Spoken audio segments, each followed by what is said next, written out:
مجلس ایک ایسی پارٹی ہے جو سارے قوموں کو لے کے چلتی ہے، بلا تفریق مذہب، بلا تفریق کے جو ہے، چاہے وہ مسلمان ہو، ہندو ہو، سکھ ہو، عیسائی ہو، وہ ساروں کو جوڑ کر، ساروں کو ساتھ لے کر، ساروں کی ترقی کی نیت کے ساتھ ان سب کو لے کے چلتی ہے۔ مجلس کے کاموں کو دیکھیں گے تو آپ انگنت ان کے کام ہیں۔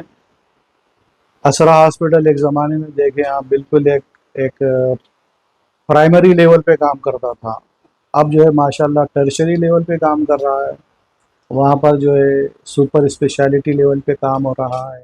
اکثر ہم دیکھتے ہیں کہ بعض لیڈر جو ہوتے ہیں نا، ان کے اندر صرف جوش ہوتا ہے اور وہ اپنے ہوش سے خالی ہوتے ہیں، اور یہ جوش جو ہے قوم کو نقصان پہنچاتا ہے۔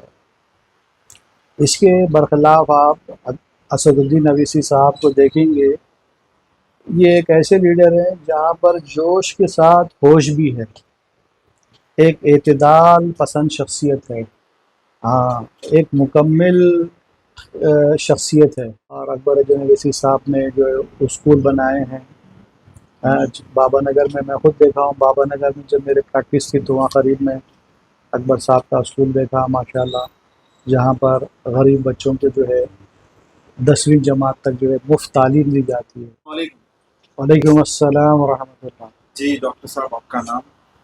جی میرا نام محمد محبوب خان ہے، حیدرآباد سے میرا تعلق ہے، یہیں کی میری پیدائش ہے، یہیں میں پڑھا لکھا، یہیں میں بڑا ہوا ہوں، اور میں یہیں سے میڈیسن کیا دکن میڈیکل کالج کا فارغ ہوں، اور 94 سے میں پیشنٹس دیکھ رہا ہوں الحمدللہ۔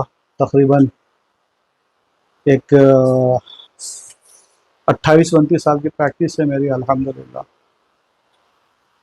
دیکھیے ڈاکٹر صاحب، آپ تو فی الحال کے موقف سے، آپ حالات سے واقف ہیں کہ تلنگانہ اسٹیٹ میں اسمبلی الیکشنز ہیں جس میں مختلف پارٹیز ہیں، کانگریس ہے، بی آر ایس ہے، ایم آئی ایم ہے، بی جے پی ہے۔ آپ کون سی پارٹی کو سپورٹ اور ووٹ کریں؟ دیکھیے آپ مجھ سے پوچھیں گے آپ تو میری مخلص رائے جو ہے سارے برادران وطن اور خصوصاً ہمارے حیدرآباد کے ہندو بھائی اور مسلمان بھائیوں سے یہ گزارش ہے کہ وہ مجلس اتحاد المسلمین کے حق میں اپنے ووٹ کا استعمال کریں، اور اپنے قائد جناب محترم اسد الدین صاحب اویسی صاحب کی قیادت کو مضبوط کریں۔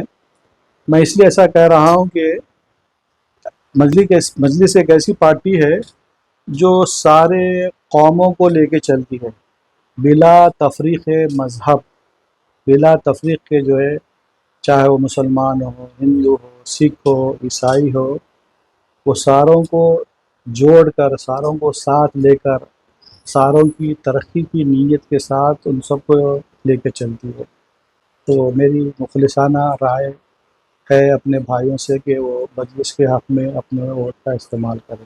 ڈاکٹر صاحب، آپ جیسا بول رہے ہیں، آپ دکن میڈیکل کالج کے فارغ ہوئے ہوئے ہیں، تو آپ مجلس کی جو ہے ہیلتھ سیکٹر میں کیسا ریپرزنٹیشن دیکھتے ہیں اور ان کا وقت ریپرزنٹیشن کیسا دیکھتے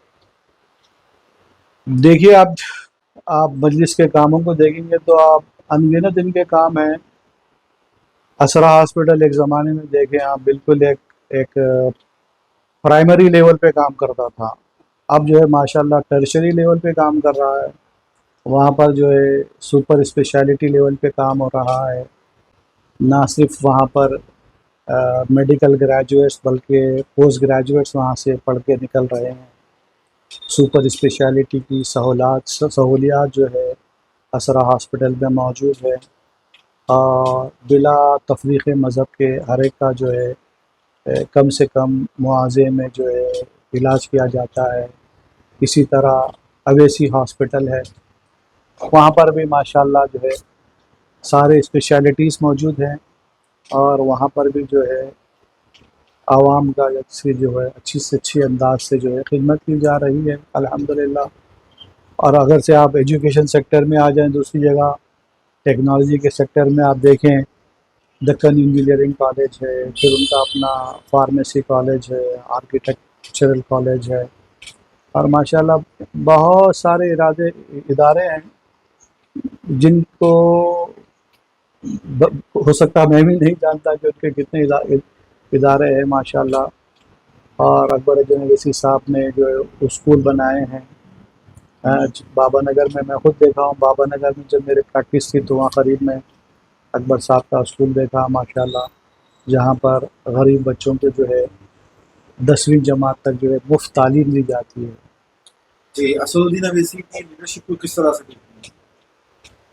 میری نظر میں اسدالدین صاحب جو ہے ایک مکمل لیڈر ہے، ایک مکمل لیڈر ہے. اکثر ہم دیکھتے ہیں کہ بعض لیڈر جو ہوتے ہیں نا ان کے اندر صرف جوش ہوتا ہے اور وہ اپنے ہوش سے خالی ہوتے ہیں، اور یہ جوش جو ہے قوم کو نقصان پہنچاتا ہے. اس کے برخلاف آپ اسدالدین اویسی صاحب کو دیکھیں گے، یہ ایک ایسے لیڈر ہیں جہاں پر جوش کے ساتھ ہوش بھی ہے، ایک اعتدال پسند شخصیت ہے. ہاں، ایک مکمل شخصیت ہے. تو ایسے قائد کا ہمارے قوم کو ملنا یہ ہماری خوش نصیبی ہے، جو اچھے سے اچھے انداز سے اعتدال کے ساتھ جو اپنے قوم کو لے کے چل رہے ہیں اور آئین کی حدود میں لے کر چل رہے ہیں. احتجاج بھی کرتے ہیں تو آئین کی حدود میں رہ کر وہ کرتے ہیں. الغرض ایک مکمل پرسنالٹی ہے جیسا کہ ایک قائد کے لیے ہونی چاہیے. جی، اب نومبر 30 کو جیسا پولنگ ہے تلنگانہ میں، آپ کچھ مختلف لوگوں سے، پبلک سے ہو یا ساتھ ہی آپ کے حیدرآباد کے مختلف ڈاکٹر سے ساتھ ہی آپ ان سے کچھ اپیل کرنا چاہیں گے آپ؟ میں سارے جو ڈاکٹرس کی کمیونٹی ہے، نہ صرف ڈاکٹرس کی کمیونٹی بلکہ میں سارے جو حیدرآباد کے رہنے والے ہمارے مسلمان بھائی ہوں، ہمارے ہندو بھائی ہوں، ہمارے سکھ عیسائی جتنے ہمارے بھائی ہیں، ان ساروں سے میری یہ ادباً گزارش ہے کہ اپنے ووٹ کا استعمال مجلس کے حق میں کریں. انشاءاللہ اس میں ہماری بھی ترقی ہے، ہمارے آنے والوں کی بھی ترقی ہے، اور ہر اعتبار سے، چاہے وہ پڑھائی کے لین سے ہو، چاہے وہ شہر کی جو دوسری جو ضروریات ہیں اس لائن سے ہو. الغرض یہ کہ انشاءاللہ اللہ کی ذات سے امید ہے کہ ایک پورے سماج کی ترقی جو ہے مجلس کی کامیابی میں چھپی ہوئی ہے انشاءاللہ. شکریہ بہت بہت.